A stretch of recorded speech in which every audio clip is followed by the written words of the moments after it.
Ladies and gentlemen, welcome to our first audio addendum in our series called In Pursuit of the Theory of Knowledge. This series is dedicated to Schopenhauer's epistemology and the principle of sufficient reason.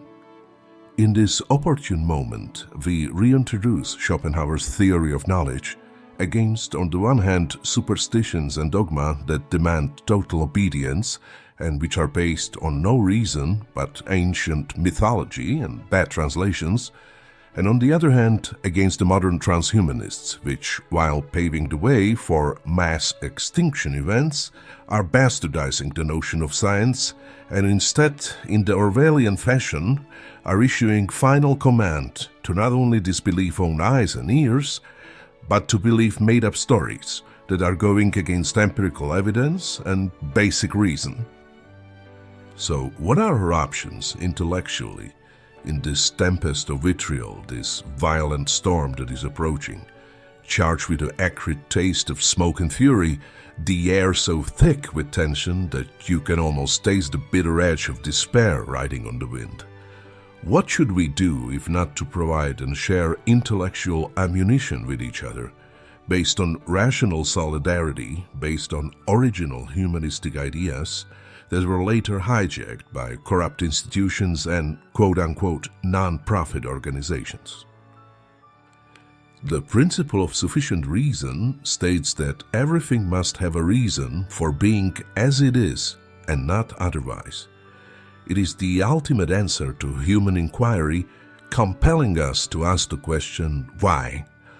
Why is the thing as it is and not otherwise? It is so because of the sufficient reason, which reveals itself through the four distinct forms or classes.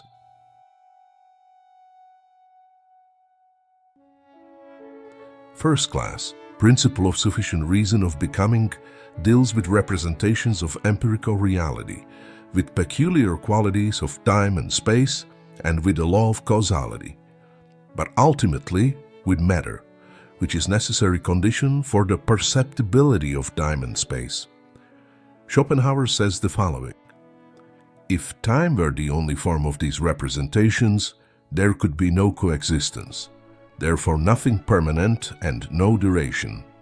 On the other hand, were space the sole form of this class of representations, there would be no change, for change or alteration is succession of states, and succession is only possible in time.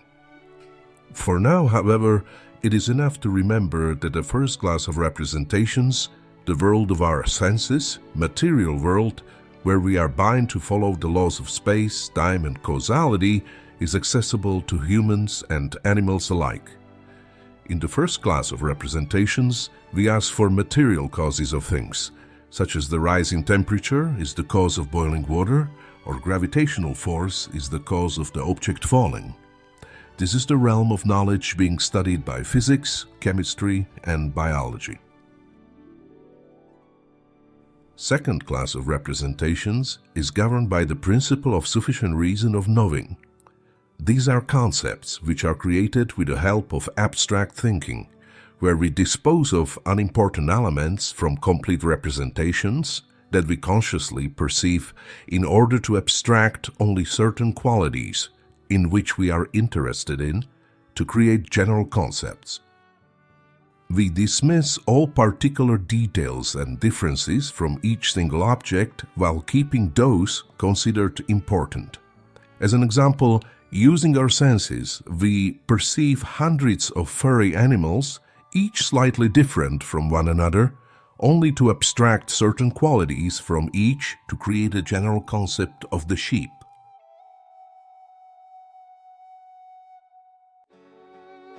These representations allowed us as humans to invent language, to communicate with each other, organize, create civilization.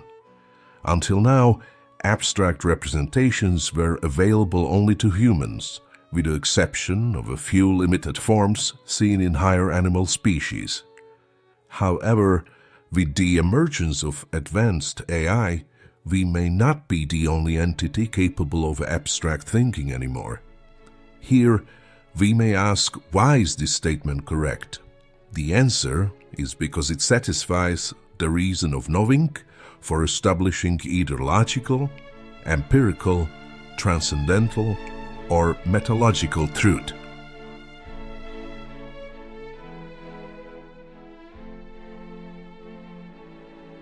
The third class of representations from which meaningful knowledge can be extracted deals with the basic features of time and space.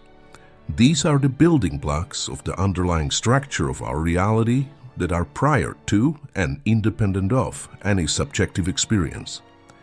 It is like the basic set of rules in a computer game governing the behavior of all objects, characters, and events within the game world. We call this the principle of sufficient reason of being. The reason of being in time can be expressed through arithmetic, where numbers serve to mark the individual steps in the succession of time. The reason of being in space can be expressed through geometry, where positions are mutually defined, as each point in space determines and is determined by others, shaping the very structure upon which all spatial reality is built. This is why the pure mathematics is the universal language of our universe. The fourth and the last class of representations deals with the knowledge that is the most direct and immediate. It is the knowledge of our self-consciousness. This is the realm of the principle of sufficient reason of willing. This class of representations deals with the action of motives and may be thought of as causality seen from within. Here we ask, why do we act as we do? And the answer is, because of the principle of sufficient reason of willing, because of our will. Now, the actions of motives are as inevitable as physical phenomena. This is the domain of psychology, criminal law, marketing, politics, and recently the omnipresent subjects of cognitive warfare and propaganda. As Schopenhauer reminds us, a stone needs an impact, while man obeys a look. As we can observe, these four classes of representations, or four sources for our knowledge, slightly differ from one another. The causes governing the physical world, such as planetary motion and electric currents, are quite different from abstract concepts such as the concept of law or property rights. These, in turn, differ from the realm of pure mathematics, which applies universally, and again differ from the law of motives, the driving force behind human behavior. But if we combine all of them, if we unite the material world with abstract reasoning, mathematics, and the understanding of human will, we are able to capture the whole possible spectrum of meaningful knowledge that we can encounter. This is nothing less than a complete proto-scientific method for all sciences, independent of mythology, fairy tales, or religious dogma.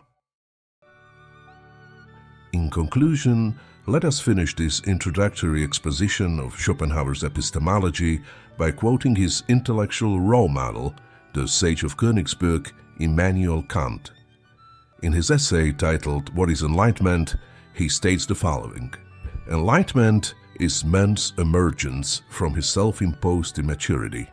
Immaturity is the inability to use one's understanding without guidance from another. This immaturity is self-imposed when its cause lies not in the lack of understanding, but in the lack of resolve and courage to use it without guidance from another. Sapere aude sounds the Latin expression, have the courage to use your own reason.